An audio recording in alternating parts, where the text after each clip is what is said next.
Hey Jinendra, everybody. Welcome to today's Oshwal Wellbeing and Lifestyle webinar, the eighth one in the series today. Before we go to the introductions, can we start with the prayers? So Jayesh Bhai, Hajaroto, please, the prayers, please. Thank you.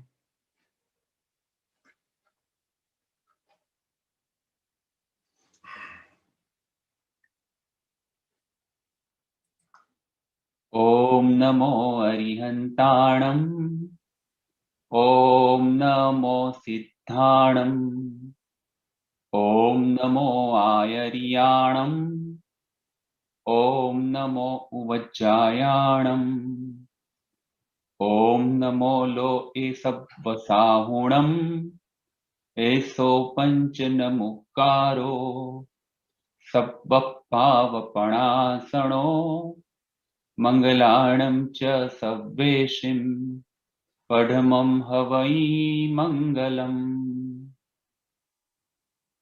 अर्हन्तो Bhagwant इन्द्रमहिता सिद्धाश्च सिद्धिस्थिता आचार्याजिनशासनोन्नतिकरा पूज्या उपाध्यायका श्रीसिद्धान्तसुपाठका मुनिवरा रत्नत्रयाराधका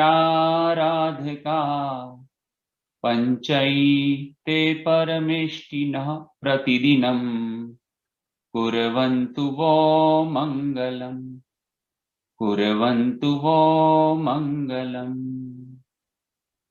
ઓશવાલ association of the UK તરફથી આપ સૌને પ્રણામ। આપ સર્વનું આરોગ્ય સુખાકારી સારી રહે અને ખૂબ સારા કાર્ય કરવાની શક્તિ દેવ ગુરુ અને ધર્મ પસાએ પ્રાપ્ત થાય એ જ પરમાત્માના ચરણમાં વંદના અને પ્રાર્થના। Thank you, Jayesh bhai, for those lovely prayers. આજનો health webinar, just થોડીક formalities બતાવી લઉં. Unfortunately, Ajay Prafula Ben, who normally hosts this webinar with myself, is away for a few days for a short break. So Mari Sathe Ajay Hajar Che Hemal Ben, our Leicester area secretary and dedicated Zoom team Mache, assisted by Nikunj Bhai, again from Leicester area, chairman of Leicester area, who's the host for today's webinar. So today is a very important topic, dental care. Yeah. The 8th in a series of webinars of health talks that we do. And an appropriate topic is don't grin and bear it. So today I would like to introduce you to two people, two professionals, two doctors, and a fantastic team, and a husband and wife team. Unusual for us to bring in a husband and wife team, but today we have them here. First, we have Dr. Keval Shah, and assisted by Dr. Bijal Sisodia-Shah. So, થોડીક તમને biodata દો, એ લોકોની introduction દો એ લોકો માટે. So, Dr. Keval Shah qualified from King's College London and has over 15 years of experience within the dentistry field. He has trained within the fields of aesthetic dentistry, oral and maxillofacial surgery, and spatial care dentistry. Keval's passion for dentistry lies within making a difference to his patients. Outside of work, he reads extensively about plant-based nutrition. He constantly campaigns for the rights of those less fortunate and lectures in schools and organizations on topics related to environmental conservation. And I'll touch a bit on that later on. He strives to make a difference and gives his time and experience abroad every year, providing dentistry to those in need, and is an ambassador for Better Lives Foundation and Animal Interfaith Alliance. So that's Dr. Keval Shah. We talked about, I just explained, he makes a difference about the planet Earth, how to preserve it, how to look after it. So we will be bringing back Dr. Keval Shah later on this year on a separate webinar on that topic. Yeah. So with him today is Dr. Bijal Sisodia-Shah. She's an award-winning dentist, recognized for her passion and abilities to help the most nervous of patients. She qualified from the Peninsular College of Dentistry and Medicine. Her academic achievements also include a Bachelor of Science degree in Physiology from the University of Liverpool. She is trained within the fields of oral and maxillofacial surgery and aesthetic dentistry. She has been involved in numerous international medical camps and has helped initiate UK health awareness projects. She's also a director of dentistry for Better Lives Foundation, a charity which aims to support free medical and educational support. So together, Keval and Bijal aim to live by the philosophy of making a difference one day at a time. They share their home with Sai, Aloha, and Ruby. And who are Sai, Aloha, and Ruby? Apne bada, every year we contribute towards Jivdaya. You know, kok saru kaam karta hai to look after the welfare of animals. You know, apne paisa donate kariye chhe to Oshwal Association and to other charities. But very pleased to say that Dr. Keval and Dr. Bijal actually practice Jivdaya at home. They rescued 3 chickens from the egg industry and who now they look after them in their own house or in their own gardens. And they look of course a naam padela chhe. So well done. What others can only dream of, they're actually practicing today. Jivdaya at first hand. Yeah. So these chickens now live in fear and they look after them like their own children. So well done, Dr. Keval and Dr. Bijal. So without taking up too much time, Dr. Keval and Dr. Bijal, can we have you on the screen now, please, for your presentation? Thank you.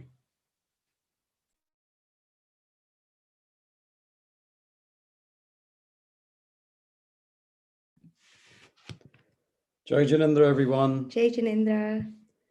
Hope you're all well. And thank you so much for joining us on this Thursday evening. We're very grateful for this time, and I really, really hope that we can share with you something that's valuable to you for looking after your health, especially oral health. So the topic for today is dental health and why it's important. This talk will be a simplified and simplified and very powerful talk, focusing on why this is important, but also covering other topics. So that includes providing you with an understanding of your teeth and your oral cavity.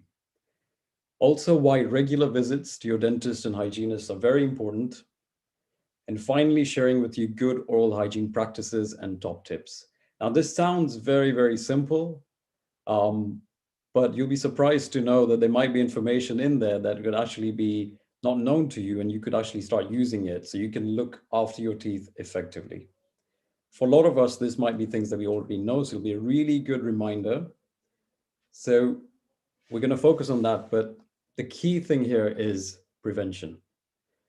Anything that if we haven't covered anything, please do ask us in the Q&A in the end, because there's so much out there, so much information, knowledge out there, but it's difficult to fit it in 40 minutes. So please do ask us in the end if there's things that you would like to know that we haven't covered. Now, in our years of practicing dentistry, there's a few things that I've noticed. And one of those things is that within certain communities, certain individuals, certain cultures, the importance of oral health and oral, dental health is not seriously considered. And I feel there's 2 reasons behind this. Firstly, lack of awareness. We're not fully aware of what's happening in our mouths, why it's important, and how it's actually affecting the rest of our body. Everything is connected. Our mouth is connected to our body and vice versa. So that's one thing. And secondly, it's not part of the cultural norm. It's not normal for some of us to go to the dentist twice a year or once a year. And the problem with that is that if we go to the dentist only when we have pain or a problem, most of the times it's too late. It's too late to solve it, to fix the problem and fix the issue. So that's what we want to do. We want to motivate everyone. We want to inspire everyone that, hopefully with the information that we're going to share with you, it's going to inspire you and motivate you to look after your oral health a lot more effectively. Prevention is the key. So as we carry on, what we wanted to do is iterate the fact that the mouth is a mirror and gateway to the rest of the body. And that means that diseases of the body can produce signs and symptoms in the mouth. So like I said, everything is connected. We talk about the planet and how The rainforests are connected to climate change and the oceans and species extinction. Everything is so intricately connected. And the perfect example of that is our human body. If something is happening inside of us here, it's going to show up in our mouth and the other way around. That's why the mouth could be a source of infection. Good oral hygiene and diet is therefore so important. That's why, again, regular visits to your dentist is so essential, because they can catch things before they get worse. So what are we talking about here? Now, if you think about the other organs in our body, we have the stomach, the heart, the lungs, the brains. All of them have a special function. They're specialized functional units, but they all have a blood supply and a nerve supply. And that is what our teeth are. We have to look at them as organs in our body. They have a blood supply, they have a nerve supply, they respond to pain. They're specialized units of function, allowing us to chew properly, allowing us to use our mouths, and giving us that confidence that we need to function in society. So the purpose of this slide is to let you know that how we look after all our other organs, the cardiac system, the respiratory system, renal function, teeth and oral cavity, the mouth is equally important. So let's give it the importance that it needs. So then what are some of the problems or some of the causes of pain that can start as a result of any cause? If we go through them, let's start with toothache. Now, most of us experience what toothache is. It's a lot of people come in and tell me that, especially women, they say, what, we've given birth to kids, but this pain is just equally bad. Obviously, men don't understand that, but that seems like a lot of pain. I've never had that experience, but I completely empathize with my patients, and it's not nice to go through that. But when it comes to toothache, we're struggling. We're so desperate to find someone who can help us. So let's try and not come to that stage. Let's try and prevent it before that comes. Dental abscesses. Now, that abscess is an infection within the bone, the jawbone. Now, all our bones are sterile. They don't have any bacteria in them. But anytime bacteria find a way to start living in our bones, that's what causes an infection. That's what we call an abscess. Again, incredibly painful, and we don't want that affecting us. Gum disease, again, very, very common. Painless, completely painless to start with, until it becomes a serious issue. And by that time, it's very difficult to solve it. So, inflammation of the gums is something that we do need to look out for. What about fractured teeth? We find so many stresses in life, especially recently. And I find amongst my patients, so many patients are struggling with fractured teeth that had no fillings in them. They were absolutely fine. And because of, clenching their teeth and being under all those stresses, they fracture their teeth, and instantly you get a sharp, sharp pain. And again, this is something that's very critical. It has to be solved in the right time.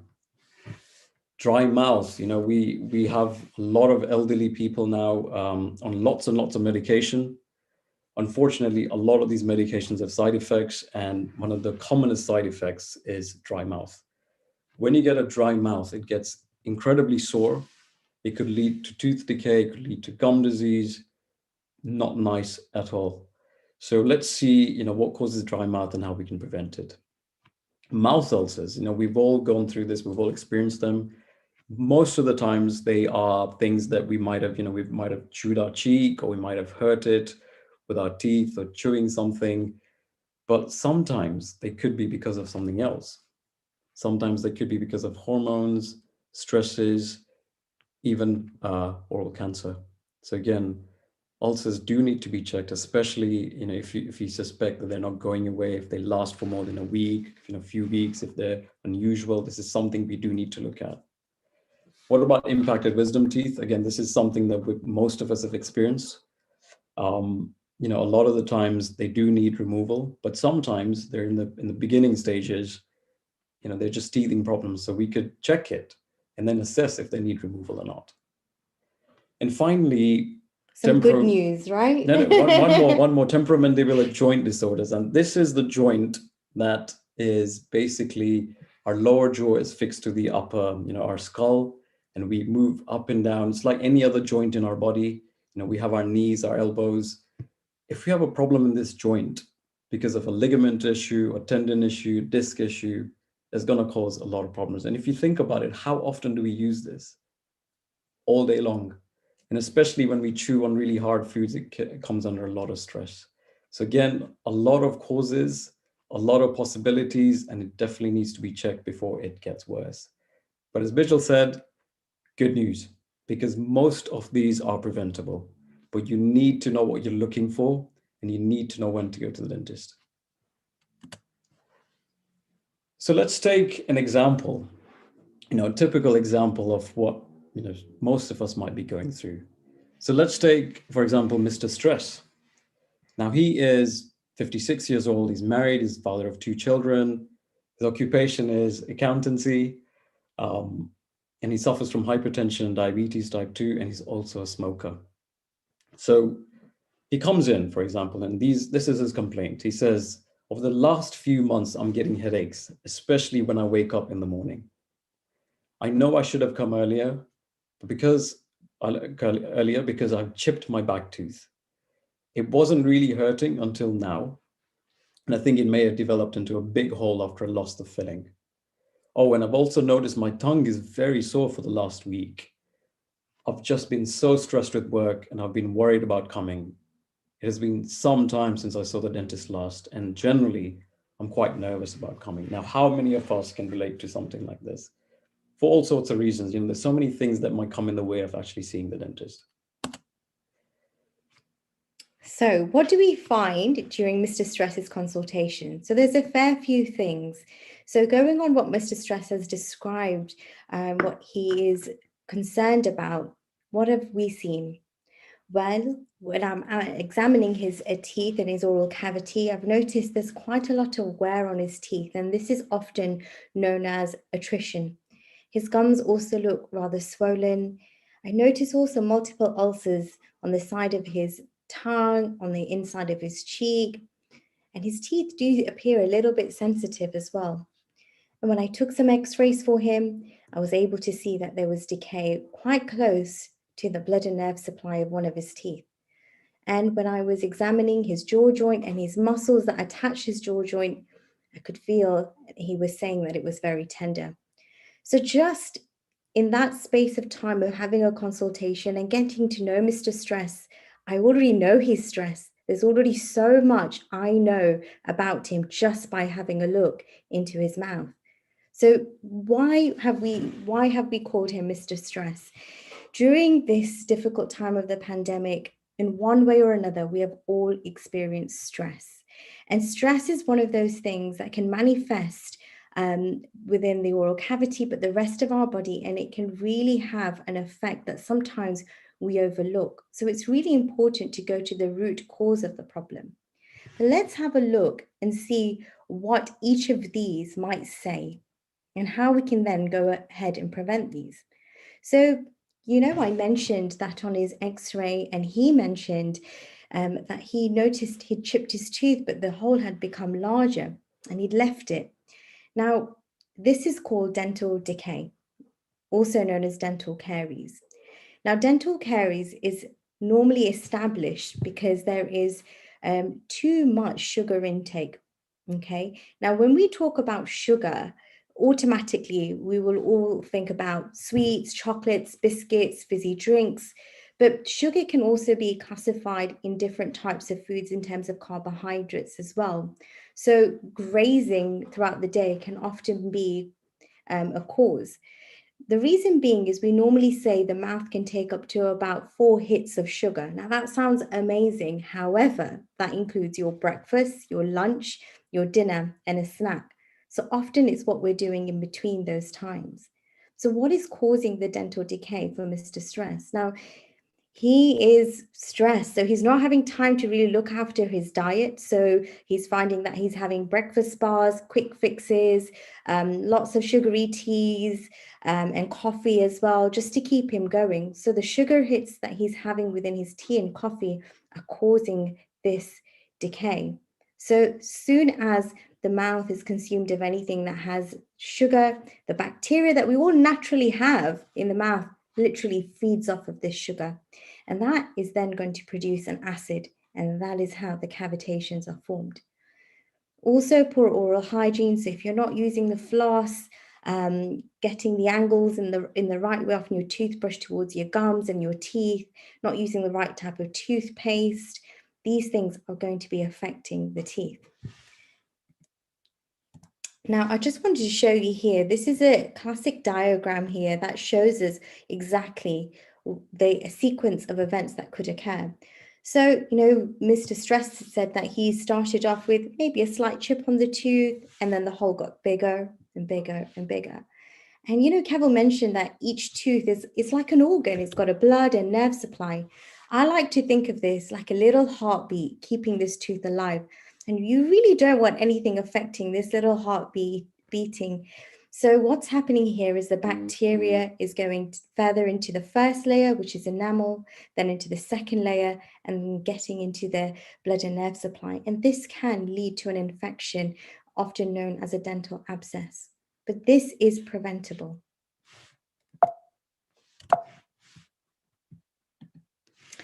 The next thing that we noticed that Mr. Stress had was his gums were swollen. So when I assessed his gums, I noticed there's quite a bit of bleeding. And when we normally assess the gums, we're able to see if there's any detachment from the tooth and the gum. So first of all, what is gum disease? Well, I like to think about it in two ways. Some of it can be reversible and some of it can often be irreversible but maintainable. So gum disease is basically a chronic inflammatory disease, and it's triggered by bacterial organisms. And this involves a severe chronic inflammation, and it causes basically the foundations of the teeth, which is surrounded by bone, to be lost. And when that loses, when the support system is lost, of course, the tooth will get more mobile. Now, we know that gum disease is linked with other things, so diabetes, heart disease. This plays a very strong correlation in those who have gum disease. So it's really, really important to look after your gums. And we'll be going through that in more detail. So what are the causes of gum disease? Poor oral hygiene. If you're getting plaque, which is this soft sort of residue sitting on your teeth that's not disturbed, what happens is that your body actually responds to it. It sort of sees it like an intruder. Okay, and as it sees it as an intruder, it sends the blood there because your blood actually carries your immune and defense cells, and so it's trying to help you. But that response isn't triggered if the plaque isn't there, and so it's really important that the floss and the right type of toothbrush is used. Now, smoking is a big associated risk factor with gum disease. The toxins in smoking has such a strong damage onto your gums and the bone levels as well. And we'll go through that in a little bit more detail. Now, ulcerations. We'll talk to you a little bit more about this as well, because Mr. Stress mentioned, as you remember, he had ulcerations on his tongue and the inside of his cheek. So when it comes to ulcerations, they're definitely of different types, and we need to figure out what kind of ulcer it is. For most of us, like I said, it could be related to a monthly cycle. It could be related to stress. These kind of ulcers, they happen regularly, and they happen once a month or twice a month, and they're different sizes. But we know because it's something that's affected us our whole life. But what about the other causes of ulceration? Now, the most common cause is trauma. We could be chewing our cheek, or there might be a sharp tooth that's rubbing against the tongue or the cheek. Can be incredibly uncomfortable. When we make dentures for elderly patients, initially they cause a lot of trauma, a lot of soreness, lead to ulceration. All of these can be easily addressed, okay, just by smoothing either the tooth or the denture. But there could be systemic causes as well. So like I said, it could be related to the hormones, or it could be related to anemia, which is when our iron levels fall. When this happens, we get ulceration. So that's one of the things. If it's something new that's happened and it keeps happening, blood test would be something that we need to do figure out what's happening there. It could be because of gut disorders. So we're talking about things like Crohn's disease, ulcerative colitis, celiac disease, all of these things. Like I said before, what happens inside our bodies sometimes manifests in our mouth, and it could be one of the first signs. I've had a lot of patients who've come up with all sorts of oral manifestations, and they've led to diagnosing something that's happening within the body. It could be because of nutritional deficiencies. The most common one is vitamin B12. Now, most of us, I can guarantee, do not have enough B12. And, that's because of the fact that it's depleted in our soils. Our soils are going through an incredibly bad time right now. All the nutrition's gone. It could be because we're just not getting enough. And the most efficient way of getting your B12 is by taking multivitamins and making sure there's enough B12 in them. So incredibly important. Now, the thing about B12 is it's related to the 4 Ds, birth defects, depression, dementia, and death. Very serious, but again, easily preventable. Yeah, so we sometimes get signs of this, but rather than waiting for that, please make sure your B12 levels are corrected with multivitamins, or if you have injections, whichever avenue you take. Blood cancers. So things like leukemia, for example, when the immune system is compromised, ulcerations happen. And that's, basically our ability to fight infections is reduced. And that's why if you get a little ulcer, it just doesn't heal up, it tends to get bigger. So that's another important manifestation that could happen. And, all of it is linked to what's happening inside. Oral cancer. This is on the rise, unfortunately. So many people are getting this. Still quite rare, but the occurrences are getting more and more. And it doesn't necessarily have to do with smoking. Smoking is a big, big cause of oral cancer. So is alcoholism, so is chewing pan and betel nut. But it could be something that's completely, unrelated to that. It's something that could just happen on its own. So if you have an ulcer that's just not healing up, that's staying there for weeks, if it's been there for 3 to 4 weeks, please go see your dentist. If it's under the tongue, if it's on the floor of the mouth or anywhere like that, please go see your dentist immediately. Do not wait, because a lot of the times these kind of cancers, these kind of ulcers can be completely painless. So please do not wait. And that's when we would recommend a blood test or a biopsy to find out what's going on. And what about smoking and pan and betel nut chewing? Now, again, even amongst our community, this is very, very common. I see a lot of patients who've been doing this, and this can lead to some very, very serious problems. So smoking can lead to gum disease, which can lead to tooth loss. You lose all the attachments that are holding the teeth in, and then they just fall out.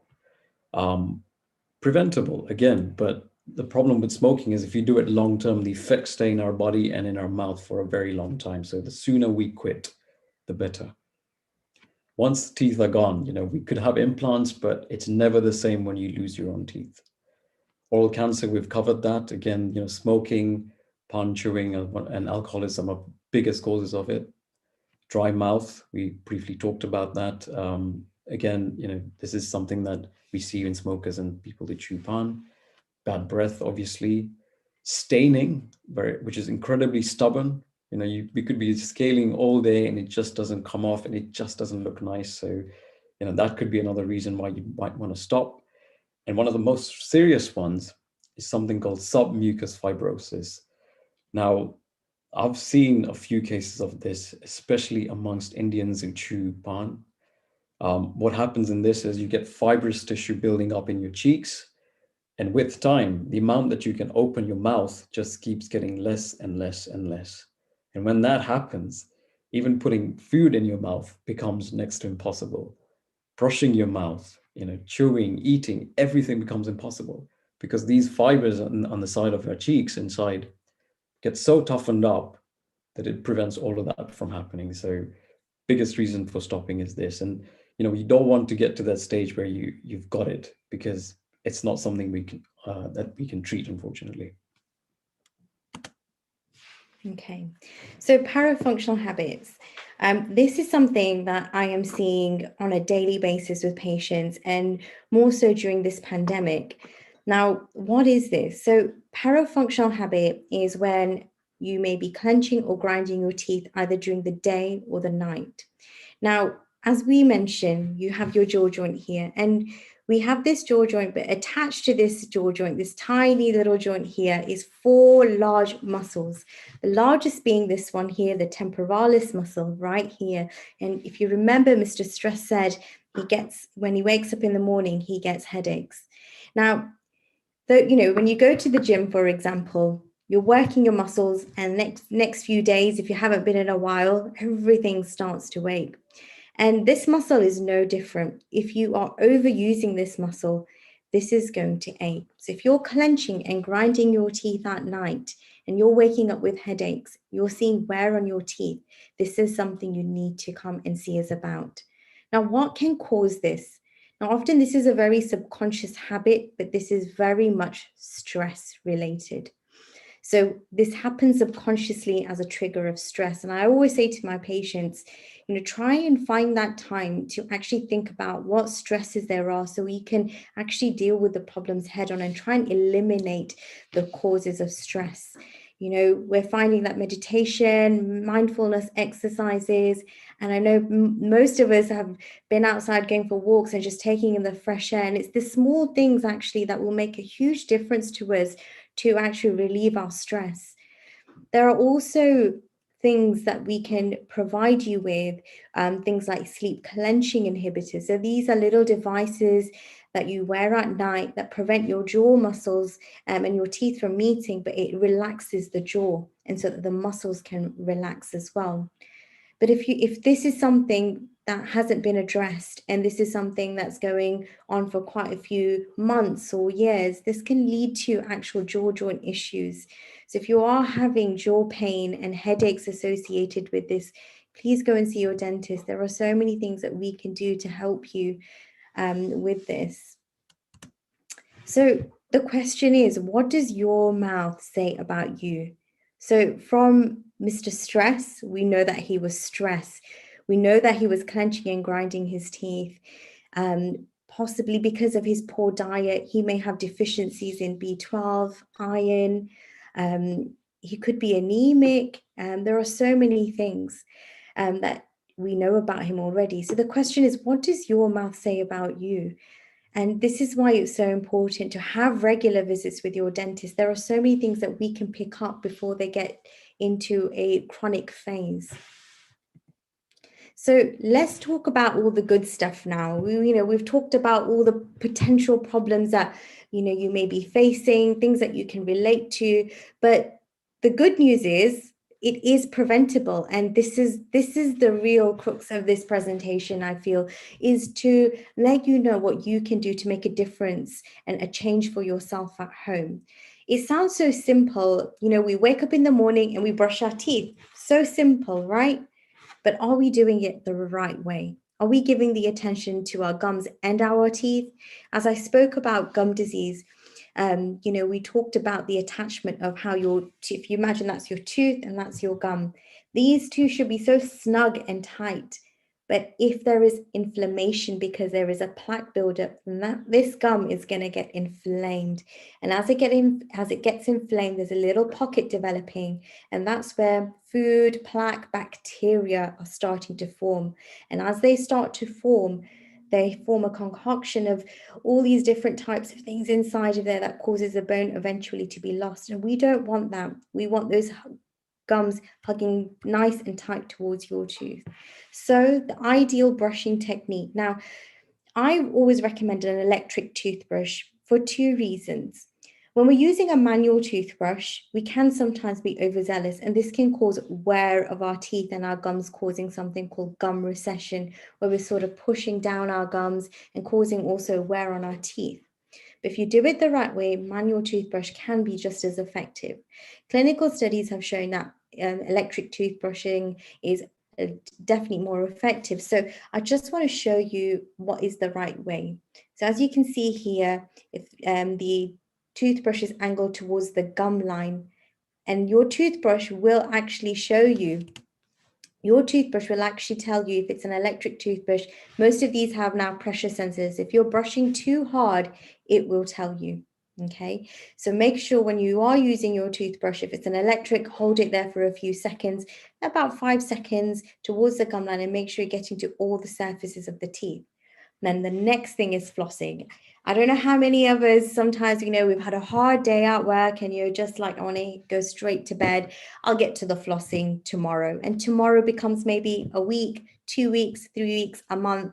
And then when I often ask, it may have been, last year. So it's really important because flossing is a great way of preventing gum disease, but also dental decay. If you imagine you've had something maybe, last Friday and it's still sitting there, the bacteria are going to be feeding off that, and that will produce acid, and that will then produce cavities. So this is the ideal flossing technique. Now you'll notice when we're doing this, we're just going from one side to another.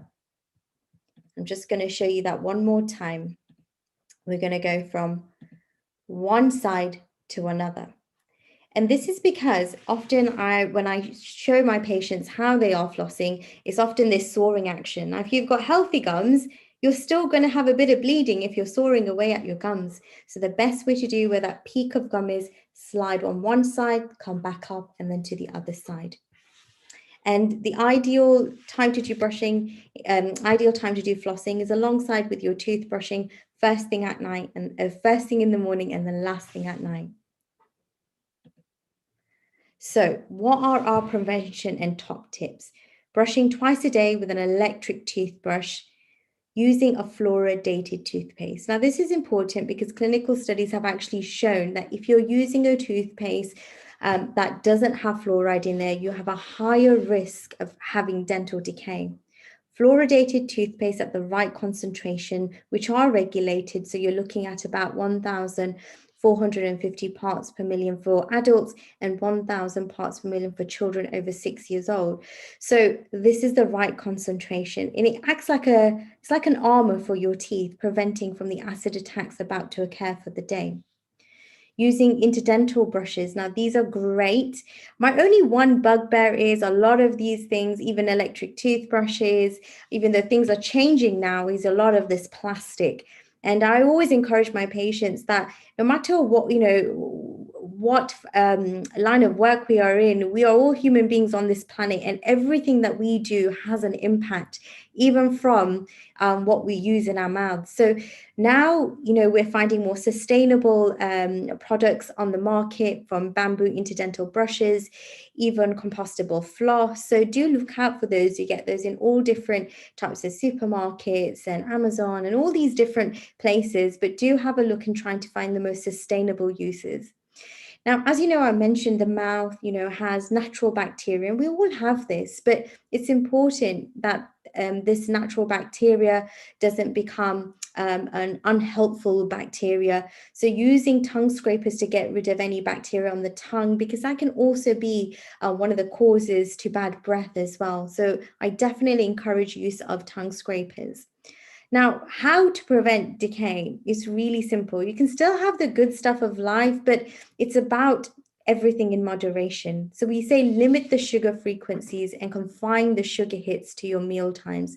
And look out for those hidden sugars, because a lot of the time you'll find that there are a lot of things that we might think are not so damaging to our teeth, but actually if you look at the ingredients, there is some hidden sugars. For example, cordial drinks, they'll often say no added sugar. But if you look at the amount of natural sugar there's quite a lot in there. So it's things like that. So I always advise, confine your sugars to your meal times. A great way of bypassing your teeth, but also having the good nutrients, is maybe making a smoothie, adding your vegetables and fruits within that, and having it through a straw. It's such a great way of still getting all the nutrients of the day that you need, but also a great way of preventing decay, and confining it to your meal times. Sugar-free chewing gum after meals are also really much encouraged, because it's a really nice way of actually having saliva buffering into the mouth there. So sugar-free chewing gum is a great thing to do as well after eating. So I hope these key things will help you and prevent the the things that we have discussed so far. So the message here is that prevention is always going to be better than cure. And the good thing is all these problems that we've talked to you about today that you may be experiencing are all preventable. They are all preventable. And it's just making those simple changes, but the most effective changes. Now, we've talked about, going to see the dentist. It is really important because we are the people who are going to be helping you to prevent things getting any worse. When do you get pain? When it gets a little bit too late, when it's getting into that blood and nerve supply. But having regular checkups means that you are going to be having regular x-rays, and that's where we can detect these things early. Okay. And the message here is that your mouth is a mirror to the rest of the body, and it's all linked. So look after your oral health and your general health, because everything is connected. It all goes hand in hand. Now, Keval and I wanted to also take this opportunity today to also talk to you about one of the charities that we work with very closely, and this is called Better Lives Foundation. Now, we're so lucky in our developed country here that all these practices of good dental health are so easy and accessible to us. If we're in pain, we can go and see the dentist. If we've got a problem, we go and see our GP. There are so many avenues and such great healthcare systems in this country. Yes, we have our own problems, but we have an infrastructure here. Now, Better Lives Foundations is a charity that has a mission statement to really help better people's lives through free education and medical support. In 2014, I had the privilege and honor of going to Sierra Leone, and this place really touched my heart. I left there thinking about the lovely children and the families I met there, but it broke my heart because I knew I was leaving, and I was part of this charity where we were giving dental treatment and we wanted to be able to give sustainable healthcare. I didn't just want to leave and then see, these lovely friends and families I'd made there with no affordability of healthcare and education. So what this charity does, and having been working with them for over the years and being one of their dental directors, is to actually give free dental treatment, but also free medical care as well. It's a really great charity because what it does is actually help to create a sustainable avenue through education and medical support. So the charity has been running for over 13 years now, and it's supported by the government there, and it has many ways in which it works. So it has support structures through education and sponsorships, and at the moment we are building a dental teaching hospital. So there is a hospital there at the moment that's working 365 days a year with our volunteers there. But what we are doing is now expanding. So we have 25 acres of land, and we are creating a teaching hospital, which will include a neonatal and maternal unit, a dental teaching hospital, ophthalmology. These are the key needs here.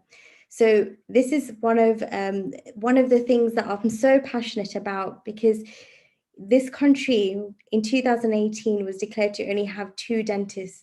So I knew that when I saw any of my patients there, they were waiting a very long time to have dental treatment there. So at the moment, what we are doing is building a dental teaching hospital. If this is something that excites you as it does us, you're most welcome to get involved. And there are so many avenues. You don't just need to be a healthcare professional. There are so many ways you can get involved. Here is the website, www.betterlivesfoundation.org. And if you have any questions at all, please feel free to email us as well. We really hope today's presentation gives you the courage to go and see your dentist, because we know it's not easy. I see nervous patients day in and day out, and just the courage it takes to walk through those doors, it's a lot. And I salute my patients for taking that one step, because that one step is a change for the future. There are so many ways we are impacting and changing and transforming your smiles. So don't have any barriers to come and see the dentist. And there's a whole team of support. When you pick up the phone and you speak to the receptionist there and the dental nurses there, they're all there just to make that dental journey a little bit easier for you. So if you are nervous and you're apprehensive, pick up the phone first of all and let them help you and just relieve any of those, stresses that you might be thinking, or any of those barriers that are preventing you to walk through those doors. So we're happy to take any questions that you have. I hope today's presentation really helps you, and thank you for this opportunity. Thank you, everyone. Thank you, Dr. Keval and Dr. Bijal. Yeah, fantastic presentation. Tame badhu samjhayu, and in fact, some of the questions we received owl at oshwal.org, my emails. In fact, you've actually answered so many questions that we had already received on this email facility. But we've got some other questions. We'll go through it. Thank you very much. Tame samjhayu badhu, gum disease, gum decay, ulceration, smoking, and pan khata su thai chhe. I mean, luckily, good news is that in today's times, about health awareness, a lot of people have given up smoking. And pan khawanu ochu thai gyu sha deshma tho, even in India, it has gone down, no doubt about it. Yeah. So it's through good education around, through the general government policies, ki health awareness apne kariye, plus of course the dentist as well. Yeah. So very good. Thank you very much for that. Yeah. So. Hemal Ben, would you like to tackle the first question? Yes, I can. It says that you say you should visit the dentist twice a year, but due to COVID, it is impossible to get a routine appointment. I know I've tried to get one and it's difficult. Any suggestion of how you can get this routine appointment at this time, especially when dentists are only seeing patients in emergencies? Okay, shall I? Yeah. So anybody, yeah. Firstly, this is not entirely true. I mean, there was a time initially where we were only seeing emergencies, only triaging on the phone. But since July last year, we've been fully open, and we've been seeing routine examinations, checkups, emergencies, advanced treatments that are needed. So I'm sure there are a few practices out there. We're just still seeing emergencies, but we've had a lot of focus on the PPE. We're really a lot of guidance, a lot of evidence, and we make sure that everything's in line, everything's in place to prevent any transmission or anything like that. It's one of the most, I personally feel, the dental practices are some of the safest places you could be at because of the protocols we have to follow in cleaning and making sure everything's in place. And secondly, again, unfortunately, when it comes to pandemics, I don't think we've seen the last one. There's going to be more in the future because of the way we're destroying the planet and the way we're treating nature and animals. It's going to, unfortunately, it might become a norm on and off. When that happens, this is where prevention is so important because, if we have good practices in place, when we're doing the right things, those problems, we can prevent them from happening. The chances of us needing an emergency dentist fall substantially. So if we put everything in practice now, then, like I said, these things might happen more in the future. We'll be more ready for it. And lastly, koine Gujarati ma, samjhau hoy, if anyone needs any, explaining Gujarati ma, then just please ask us. We'll try our best to answer your question. And just further to answer the question, first thing I would suggest is actually picking up the phone to your own dentist and to schedule that appointment. And they'll be able to guide you at the nearest available appointment. Because like Keval said, we've been fully open. If you're not registered and you haven't got a regular dentist and you want to take that initial step, then see which practices are close to you in your mile radius.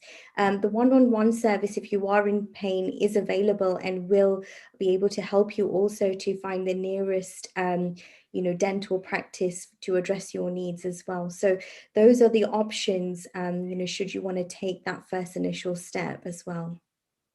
Yeah, I think some of the dentists have actually postponed the appointments, especially last year, but they have sort of come through and they have been really good in the sense that now because they're taking in normal patients, especially here in Leicester, they do come and say, you have your appointment, can you come in? And, due to all the various COVID tests and all that, if that all is okay, they do take them. So the gentleman who asked these questions, please bear this in mind. Tushar Bhai, over to you for the next question.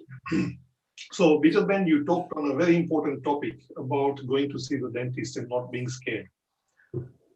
From a personal experience, yes, it is a genuine problem out there, with the wider community, in the sense that કંઈ દુખતું હોય, માથું દુખતું હોય, પગ દુખતા હોય, એટલે doctor પાસે સીધો ફોન કરશે, ડોક્ટરને અપોઇન્ટમેન્ટ કરી લેશે. But people are always reluctant to pick up the phone to make an appointment with a dentist. દાંત દુખે છે તો, બધા બીતા જ હોય. They're all scared of opening their mouths up and you poking a needle down there and them screaming their heads off, yeah?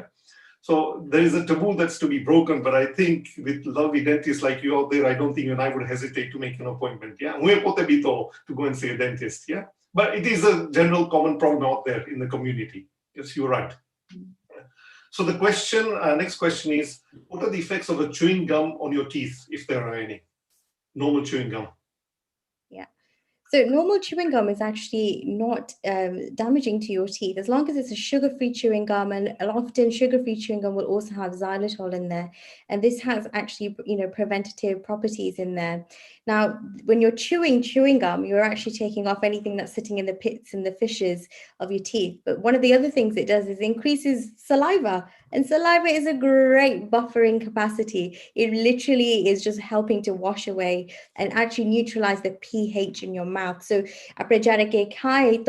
the pH in our mouth goes to a very acidic level. When you have chewing gum, it just helps to bring it back to a neutralized level. So chewing gum, I'm all for it, sugar-free. Okay, thank you.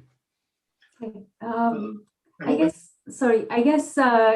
is it okay then if kids have sugar-free chewing gum, because they love chewing gum, don't they? So yeah, as long as it's not the hubba bubba types with which is saturated with sugar. It is. So sometimes as we say, with habits that we create, if you replace a naughty or a bad habit with a good habit, that's always a one step forward. So with children who love these kind of naughty treats, and sugar-free chewing gum might do the job. Okay, so parents out there, I hope you're listening. Okay, so the next question is, are dentists able to help with sleep apnea? That's a good question. So when we look at things, there are multi-disciplinary teams. So when I see a patient, for example, who might be clenching and grinding their teeth, but I know there are certain indicators that are maybe there that show that they have sleep apnea. So for example, I had a patient the other day fallen asleep in the chair while I was doing treatment, because we do zen our patients out. They're very relaxed. So this lovely patient of mine, fast asleep, snoring away, but I've noticed that had stopped sort of breathing off and on while snoring, and this is one of the indicators of sleep apnea. Now, one of the things I would say is, if that is the case, you can tell your dentist and they can refer you to the maxillofacial department, where they have devices, mandibular advancement devices, to help the snoring. But the actual sleep apnea is a very, very important thing to be seen by your GP, who can then refer you on, because that's the sleep apnea. Unfortunately, is one of those things that's happening during the night where you might not be getting enough oxygen into the brain. So it's very, very important that you actually go and see your GP, who can also refer you as well, because there is a multi-disciplinary team that may be on board when we work in secondary care as well. So yes and no, so go and see your GP as well as your dentist, because we can help you with the snoring, which is often linked with the sleep apnea. But for the actual sleep apnea and the symptoms and syndromes that could be occurring beyond that, definitely go and see your GP, who can refer you into secondary care as well. So thank you very much. Now, this is $1 million question. Yeah. Two aspects of this question. Ek email and a second question posted on YouTube. So I'll go to the question that came by email. And also the topic that you touched on. You mentioned having fluoride in the toothpaste is very important, yeah, to prevent tooth decay, etc., mouth decays, mouth disease, etc. So why do they still allow fluoride-free toothpaste to be manufactured. If fluoride is important, why is the marketing of fluoride-free toothpaste still allowed? Can I just say something there? Yeah. The popular thing was the charcoal toothpaste, the black toothpaste, and I actually started using it, not realizing, but that was allowed and it was being sold and marketed. So yeah, sorry, over to you guys. So, I mean, I'm Bijal. If you have another opinion, let me know. But I personally wouldn't go down the charcoal toothpaste route. It's very abrasive, yeah. basically. So charcoal toothpaste are very abrasive for the teeth. So I don't always recommend it. And I have seen sort of damages that it can occur. So that's for the charcoal toothpaste. And with fluoride, there's a lot of people who consider fluoride as dangerous, who don't want to have fluoride in their mouths going into their bodies. So it's more for them. But again, fluoride is just one of the many things you could do to prevent decay. And if you're doing other things properly, it's beneficial. Obviously, we have to recommend everything that you can do to prevent tooth decay. The other thing is, anything in big amounts is going to be detrimental to us. When we brush our teeth, we spit it out, we rinse it out. So it's not like we're ingesting the fluoride into our bodies. But what do you think? Yeah, I would agree. So I'm going on what I was taught and what clinical studies have shown. Yes, it has a preventative. So there was a study done comparatively to show those who use fluoride, those who didn't use fluoride, and the increased decay rate in those who didn't. Now, why is it available? And your question was, why is it available? It's like teeth whitening. It's only legally dentists are allowed to give you teeth whitening, but you still see it being marketed. You still see it. So, we can't regulate, I can't regulate that. But this is why information like this is important, because at the end of the day, you have a choice. You have a choice, but it's about doing the right things the safe way, because it's the same thing, like I said, with tooth whitening. It's available, but it shouldn't be available. And there is day in and day out as dentists, it's one of our bugbears that, we see such irreversible damage from some products that unfortunately bypass because there's a demand. It's with anything. If there's a demand, someone is going to supply it. So I hope that answers the question, but also just to reassure that, even in water in certain areas in the UK and across the world, there's fluoride there, but it's a controlled amount. 1 million part per million. And same thing with toothpaste. There's a certain amount in there that is a safe dose. So 1,450 ppm parts per million in a toothpaste for adults is a safe amount. And you're literally just, when you're brushing, you want to use it, but then once you've used it on your teeth, you spit out. You don't want to rinse out because it still has the protective properties. You just want to spit out and no rinsing. Okay, so thank you. So the second part of this question was, which is a tough one, which toothpaste do you recommend? Ooh, but they're all our friends, so we can't really choose one over the other. But hey, what I normally say to my patients, what are your symptoms at the moment? Are you having sensitivity? Because if you are having sensitivity, then there's toothpaste brands out there are specific for that problem. But let's say you're not having any problems at all. You don't need to go for a branded type of toothpaste. I often make a joke with my patients, what toothpaste are you using at the moment? And, it'll often be the one that's on offer. And I said, as long as it's got a little bit of that fluoride in there, that's fine. So it all depends on what symptoms you're having with your teeth and what kind of protection you want. Most of them do the job, but if you're having a bit of sensitivity, then of course there's more focused toothpaste as well. I don't have a favorite as such, but that's what I would say. I'm not going to advocate for one over the other. No, thank you very much, Bijal. So, Emilman? How, if you can, but how would you sort out bad breath? So it's important to get to the root of it. You need to figure out why there's bad breath happening. One of the most commonest causes is basically inadequate brushing, inadequate cleaning in between the teeth. We have plaque and food gathering in between, then you have bacteria there just breaking it down, and that tends to stay there. And that could be one of the biggest causes of it. Secondly, it could be dehydration, not drinking enough water, not hydrating yourself.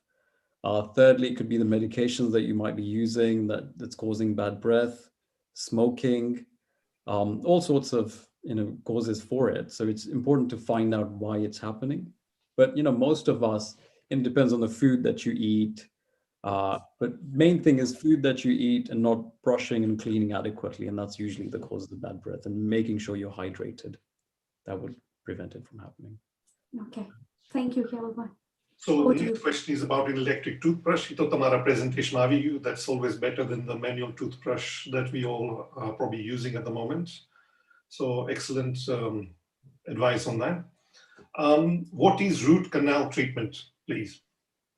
Sure. So root canal, I get patients that say, oh, you take the roots out. We have to look at a tooth as a hollow system with blood vessels and nerves in it. So if you have a look at the roots, which are like that, you have the crown on top, all of these roots they're hollow. So they have blood and nerve vessels running through it. When these get infected because of decay that starts from here and goes in, you get a lot of blood coming from inside your body to try and fight it off. And that's when the nerve gets squeezed inside, and that's when pain starts. So root canal treatment is about relieving that pressure by accessing the root canal systems inside and getting rid of that nerve and that blood supply. So you're basically killing the tooth off. But by doing that, you're actually keeping the tooth, but you're relieving the pain as well. Yeah, so that's what root canal treatment is. So you clean, so it's fairly complicated treatment where you have to make sure that the canals are clean inside. Some of them are very intricate, cleaned inside, reshaped, and then a filling put inside of it. And then after that, make sure that there's a crown on top, because when you kill a tooth off, it gets brittle. It becomes a bit like glass. Every time you bite on it, there's forces on it, it tends to crack. So if you put a crown on it, if it's possible, it tends to protect the tooth after a root canal treatment. Thank you. Emma.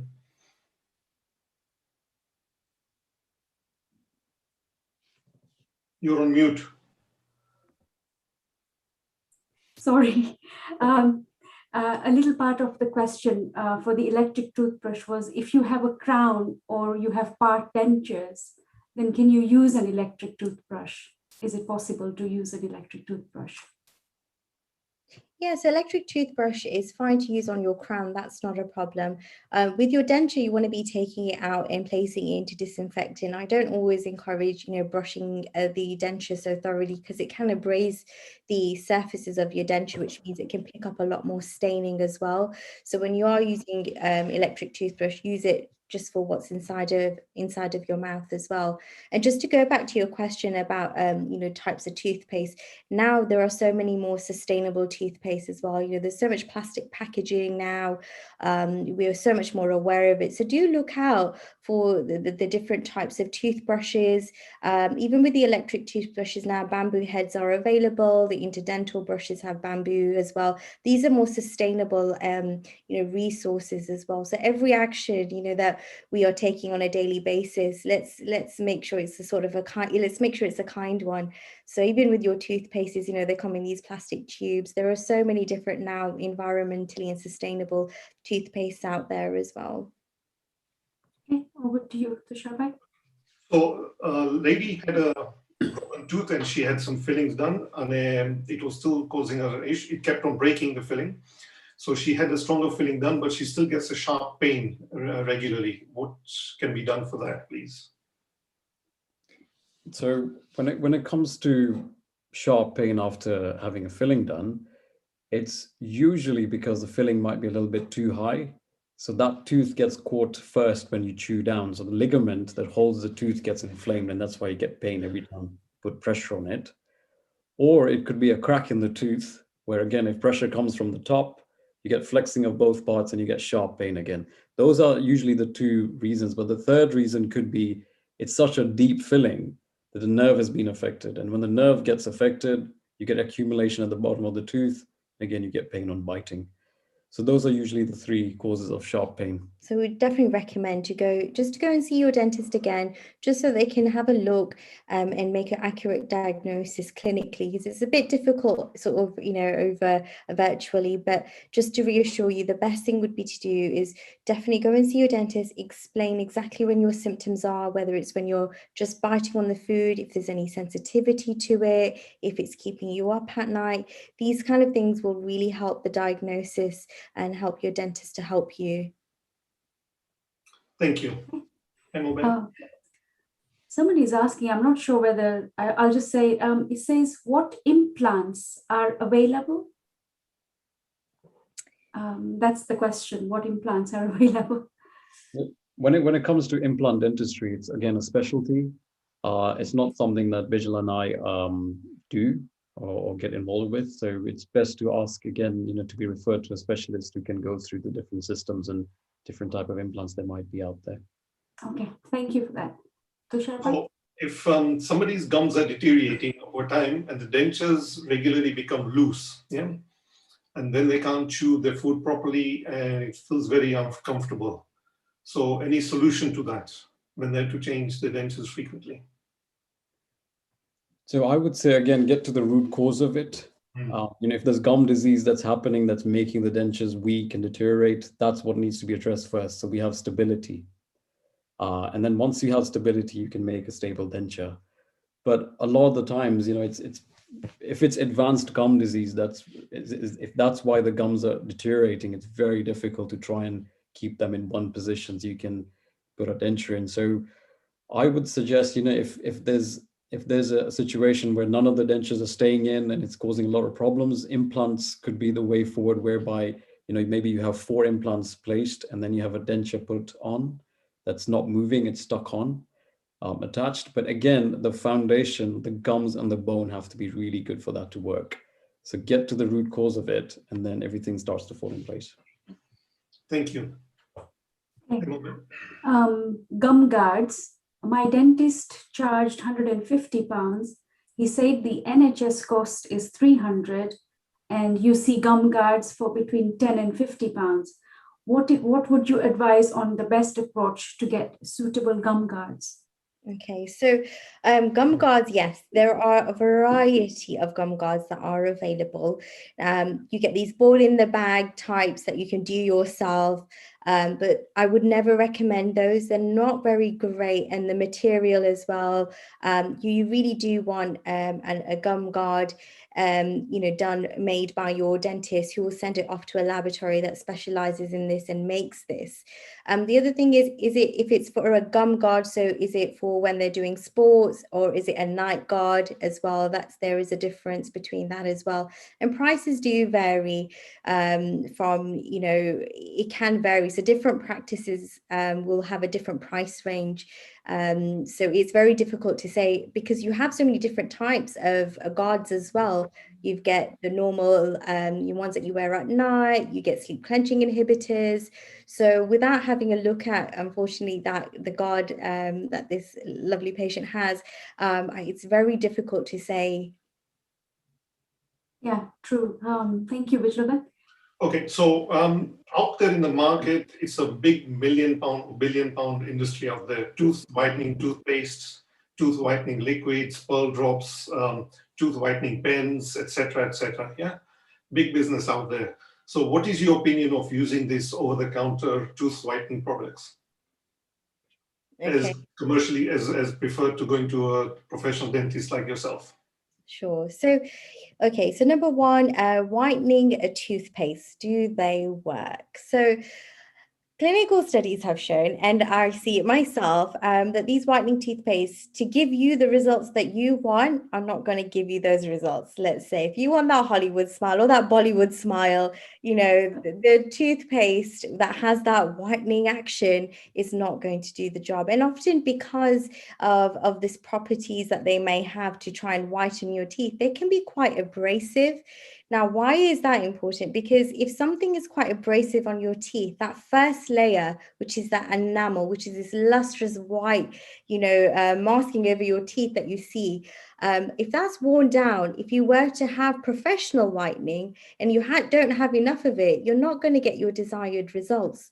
So the best way, if you really want to enhance your smile and get the Bollywood, Hollywood, bright and white and smile, then I would say go and see your dentist and they would professionally do whitening. Then you get different types of whitening that your dentist will recommend as well based on your needs. So I wouldn't fall for the gimmicks if you really want, that lovely enhanced Hollywood, Bollywood smile. Thank you. The next one is aloe vera toothpaste good? I don't know enough about it, but aloe vera has amazing properties when it comes to dealing with inflammation in our body. So I guess it's worth trying it out, but just making sure that you're doing everything else as well to prevent all the other problems that we talked about. Yeah, and one of the things, I have seen some aloe vera toothpaste on the market. Yeah, I think I saw it on in Holland and Barrett's maybe. Some of them don't contain fluoride, so it's always important, some of the herbal toothpaste, just to double check that it has, the dosage of the correct amount of fluoride in there as well. Okay, thank you very much. So you touched on, Dr. Bijal or Dr. Keval, I'm not sure which one of you, you touched on the topic, there are certain medications which cause dry mouth, yeah? What is the remedy, whether you get it dry mouth during the daytime or at night time? Hydration, simply, just making sure you drink enough water, making sure you clean your teeth properly. When it comes to systemic causes, which, happen because of what's happening in our body, it's very difficult to, address that issue. So you just have to keep making sure that you manage it. And the way to do it is by making sure you're hydrated, making sure you're eating properly as well, making sure that, you have lots of fruits and vegetables in your diet. So everything, the gut bacteria that you might have are thriving. And when you have the foundation correct, when you have the nutrition correct, everything starts to, go in a proper way, even though you might be on some sort of medication. You want that, adjunctive support there to make sure that any side effects that you might have are minimal. Yeah. And the other thing I always do is also encourage my patients to go and see their GP. We all work as a team, together with our pharmacists, with our GPs and our dentists. I love working alongside our GPs and our pharmacists, picking up the phone and speaking to them about our patients, because if, let's say, a patient is on a certain medication and I need to do a treatment, that's who we need to talk to. We need to talk to one another. And often with dry mouth, maybe even some medications that can cause gum inflammation as well, it's worth having a medicines review with your pharmacist or your GP as well, to see if you can have a change of medication that will still do what it needs to do, but have reduced side effects as well. You also get artificial saliva products as well, and some are effective, and patients do get on very well with them, and some patients just don't like it. So it's very bespoke, and it's a bit of trial and error as well, but always going to the root cause of the problem is advised. Thank you. So from a pharmacist point of view, which I'm a pharmacist, by the way, thank you for mentioning that. There are, of course, Dr. Keval said, is go back to the root causes, looking after your diet, hydration, etc. But there are, of course, walking to a pharmacy, there are products available over the counter of, dry mouth toothpaste, dry mouth gels, dry mouth mouthwashes. And Bijal Benekidu is obviously a matter of trial and error. There is no one magic formula which has the same effect on every patient. Yeah. So it's a matter of trying one or the other one out. Yeah. We see which is beneficial for you, just to help that dry mouth along. Yeah. So Henelman. Okay. Is a drop of neem oil with toothpaste beneficial? No idea. Oh, yeah. Yeah, unfortunately, I don't know. I'll have to look into that one. I'm going to actually write that one down. It's quite a good question. because I know a few of my patients have asked about neem oil and coconut oil and floss and coconut, oil to use flossing with that. There's a lot of things out there, and I will have a look at this and get back to you on that, because it's important, we give you the right information that's supported by evidence as well. I'll get back to you on that one. So, Bijal Ben, if you're, while we're on that, there's a question, somebody saying, is Dant Kanti toothpaste safe to use? They've spelt it DANT and then KANTI. I don't know of this project. Again, yes. And look into this one. I'm writing it down as we speak, and get back to you on that. I'll have to look at the ingredients and look at this product to find out, and look at its properties to give you the right information. I think it would be wise, because it, if it's not a popular one, then you wouldn't necessarily. I mean, I don't think I've heard of it. Have you, Tusharbai? I've heard of it, but have you? Okay. Other information on it. Okay. So whoever asked that question, if you can just email the question to owl@oshwal.org, owl@oshwal.org, then either Keval Bhai or Bijal Ben will come back with a reply on that. Yeah, okay. And we'll send that reply back to you. I think that's the easiest answer for us. Yeah. Okay. So next question: is a mouthwash good for you? I guess it depends on what you're using it for. So one of the best mouthwashes out there is Corsadil. Now that can be used to treat ulcers, because it's basically an antibacterial and an antimicrobial. It works on the bacteria and the fungi that you might have in the mouth that's causing the infection, and gets rid of ulcers or any sort of soreness very, very quickly. It could be used at a time when you can't brush your teeth properly. If you're in hospital for some reason and you need that clean environment, that's one of the ways of making sure that all the bacteria are prevented from harboring there. So that, in my view, is it's probably the only useful mouthwash out there. There are others that have fluoride in it, which some patients use. But I feel, again, if you brush properly, if you don't rinse out, you're going to have fluoride in your mouth anyway. Things like Listerine, they have alcohol in it. I personally am not a fan of using mouthwashes. I feel that if you can physically clean your teeth, it's like, when you try and remove things from your driveway, you sometimes you use a jet wash, but if you can physically take something off that's stuck, that's far more effective than using water to try and clean things off. So if it's something that you want to chemically address, so like gum disease, ulcers, mouthwashes are great for that. But if you want to use it to remove something that's already there, I wouldn't personally recommend it. Yeah, and just to add, with the antibacterial mouthwashes, and of course, Corsadil is a very popular one. It's the one my patients normally say, "Oh, is this okay to use?" So one of the things with Corsadil is that it's great for those who may be suffering with gum disease, but it's not for long-term use. After 2 weeks, you will find it will cause staining on your teeth that sometimes is not always reversible. So, one of the advice I always give my patients is, use it for a maximum of 2 weeks, but you need to consider having, gum treatment, addressing the root cause of it. Mouth is separate to the antibacterial types of mouthwashes. Normal mouthwash, is it good for you? Use it completely separate time to mouth, to toothbrushing, I always say, because once you've brushed your teeth, you've got the toothpaste, you just want to spit out the excess. You never want to rinse off the good stuff that you place on your teeth that's going to act as an armor. And if you rinse off with, let's say, mouthwash, you just rinsed off all that hard work. So if you are wanting to use mouthwash, then it's probably just to refreshen your breath. So use it completely separate time to brushing. And as Keval said, I try to advise my patients to avoid any of the ones that have alcohol in there. Can be quite damaging to the soft tissue, so the inner sides of your cheek as well. You'll feel it. It'll start stinging inside of your mouth a little bit. So you think, oh yeah, that's great, but it's not very great for the insides of the cheeks of your mouth there. So yeah. The next question: would gargling with salted water help bad breath, or would it help with looking after your teeth? Just gargling with salted water. So salt water is very good, but in certain circumstances. So when you've had your tooth out, you want to heal it properly. Salt water is great for that. When you sometimes have gum disease, it's more like an adjunct now. Now, if it's to do with an extraction or an ulcer, great. But if it's to do with gum disease or anything like that, you need to make sure the brushing is perfect. And that's when it tends to help together with it.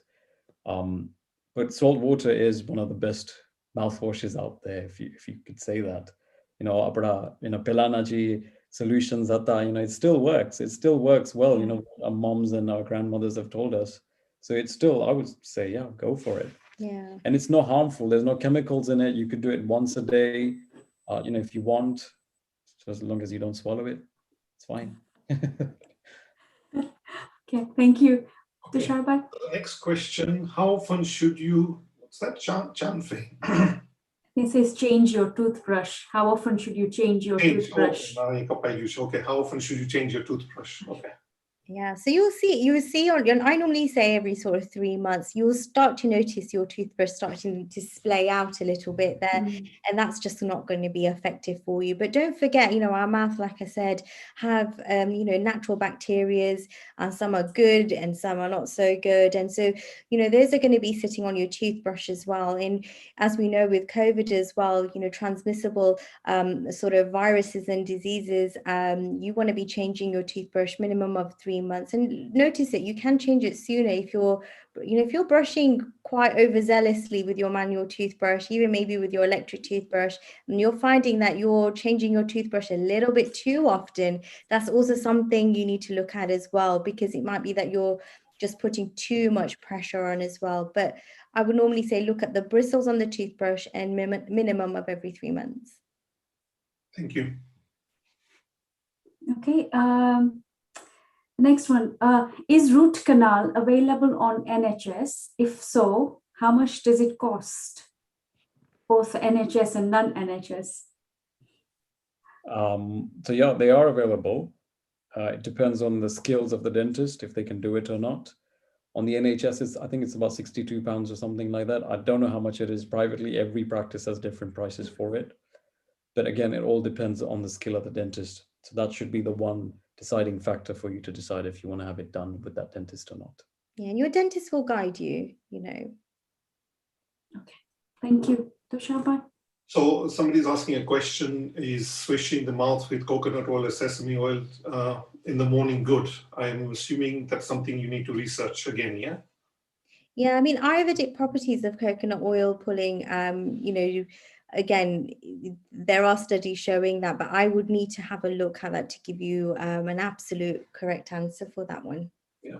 Can I just say, I mean, gargling with salt water seems okay, but gargling with coconut or oil or sesame oil, I don't know, just doesn't sound right. It must be, yeah, it must be. I mean, I guess you have to research, but when you think about it, you think, oh, how can I put all that oil in my mouth and try gargling, So, but yeah, it is a question I've been asked, we've come across, yeah, because there are so many different types of natural ways that, patients often want to try and heal everything. And, we do try to use a very holistic approach in our dental surgeries, but nowadays there's where you've got 5, people saying it's great, you've got another 5 people saying everything else. And I'm a strong believer that anything I advocate for my patients is evidence-based. Yes. So that's really important.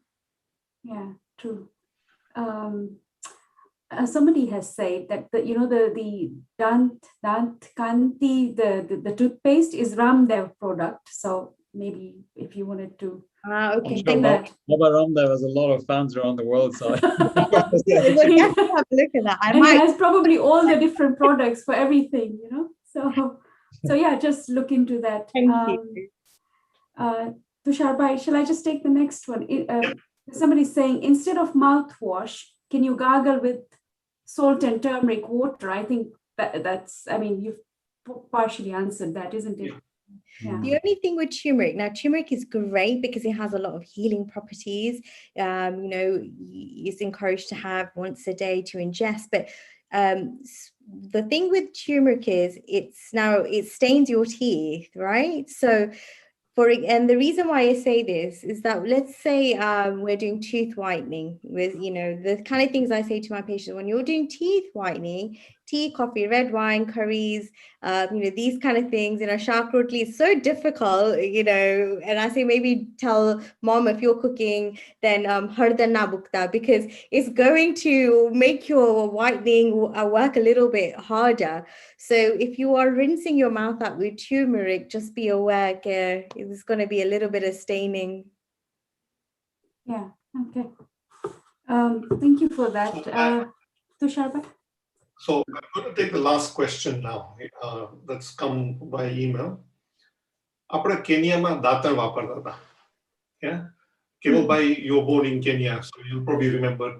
Bijal Ben probably doesn't know this. She was born here. Yeah? But Keval bhai, we used to use the datar for not just 2, 3, 4 minutes, toothbrush but for 10, 15 minutes, and it really made people's teeth strong. Yeah, and they went for many years without the dentures. And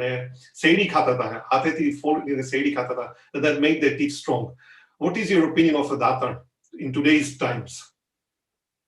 Jo datar tyare it worked કેમ કે દાંતણ જો એટલું tough હોય એટલું ઓલું hard હોય કે આપણે ચાવામાં આપણો દાંત મજબૂત થઈ જાય યા ઓટોમેટિકલી એટલે શેરડીને બધું ખવાય તો બીજું છે કે આપણે ચાવ્યા રાખીએ ligaments strong થાય gum strong થાય it worked we all know it worked for a long time and it still does I'm sure but it's about બીજું very important કે આટલું ચાવામાં 10-15 મિનિટ ચાવામાં થૂક કેટલી પ્રોડ્યુસ થાય એનાથી કેટલું protection મળે દાંતને એટલે that's I have nothing against datar if people want to use it but it's just they have to be careful કે કોકો બહુ rough થઈ જાય ને એવી વાપરે ને તો આપણું દાંત ઘસાઈ જાય એટલે ઈ જ ધ્યાન રાખવાની જરૂર છે I think કદાચ ત્યારે આપણી diets બી જુદી હતી.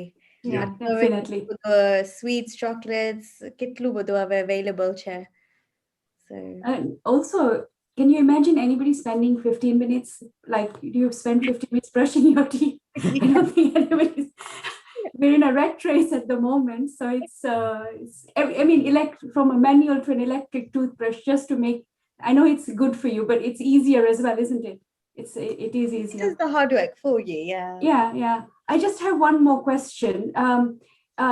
In this day and age, especially for our young audience, it's a rat race. They're always eating on the go, drinking on the go, coffee on the go. I don't know when they brush their teeth or when they have time to brush it. So what would you advise? What is the best way that they can sort of look after their dental, their teeth?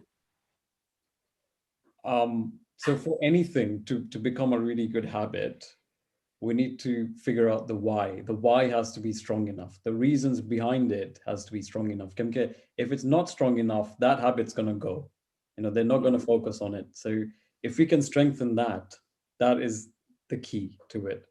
And all of the other things, the brushing and the flossing, like Bijal explained, that, again, it's a habit. Once it becomes a habit for 66 days, or how many days they say it will last. But the why and how has to be sorted out. And it's difficult. We get so many kids coming in and the mom's complaining, dad's complaining that they just don't want to brush. And for a lot of them, it's a phase they go through, but they do, come out of that phase when other things become more important and their looks and all that stuff starts to come into play. But it's hard with kids. I guess, yeah. And when the looks become important, they'll probably go straight for the teeth whitening and stuff like that. I don't know whether they're going to concentrate on brushing properly, but hopefully, if they've heard this, your excellent presentation, hopefully they'll realize the benefits, of the whole thing. But you asked a very important question, because actually during this pandemic, one thing I've noticed with my younger aged patients is the decay rate, because everyone's at home as well. I think we're grazing a little bit more often. And I think it's really important, I always say, think about, and I get them to do a diet diary, think about anything that passes your lips. I want to know, and then we can analyze together what could be causing the decay. Because like I said, when we talk about sugars, it's not always just the concrete kind of sugars, it's the grazing throughout the day, about that pH dropping back and forth. So I always say to my patients, you need, that's the key thing. Just try and confine it to those meal times. And we already talked about how fashionable, chewing gum is. It's such a cool thing to do, but it's also a very healthy thing to do. So that's if we can get them just doing that first habit when they wake up in the morning, brushing their teeth. But the last thing at night, if they do that, so that even after they've brushed their teeth at night, they're not having anything afterwards. It's that snacking and all those things as well. So I make it a rule for my younger patients: if you've touched your toothbrush before you've gone to bed, finish. That's it. After that, nothing. True. It is a habit. You're right. I guess it needs to be formed, and the earlier it's formed, the better, isn't it? That's it. Yeah. Yes. Tushar bhai? Okay, so I think we're going to that's the end of Q&A. Tamara kind of important question, so please email it to owl@oshwal.org. We need to close this session now here. So I want to thank Dr. Keval bhai and Dr. Bijal ben. Excellent presentation, and I hope Bathani Kanu Jana Mailu ase. And of course, you can all watch this video again on YouTube. It's available forever and ever. You can watch it, review it again. If you feel people have missed out on this webcast today, again, recommend it to other people. Again, they can watch it in their own time. Good presentation, good knowledge, Ganu Jananu Mailu, and a big round of applause to both of you for excellent presentation. Fantastic. Thank you very much. Same time, Hemal Ben, thank you very much for joining me today. Apologies, Profula Ben couldn't join us today for a short break. And in the background, we've got Nikunj Bhai, our host, doing this webinar in the background, very smoothly run. Thank you very much, Nikunj Bhai. So thank you all very much. And hopefully in 2 weeks' time, not hopefully, we will see you again in 2 weeks' time. Very important topic in 2 weeks' time. It's about skin complaints, dermatitis, eczema, etc. So please do join us again in 2 weeks' time, and it will be published again through our normal channel, through WhatsApp, website, etc. Thank you all very much. Thank you and good night all. Stay safe. Thank you, Bijal Ben, Keval bhai. Thank you. Thank you.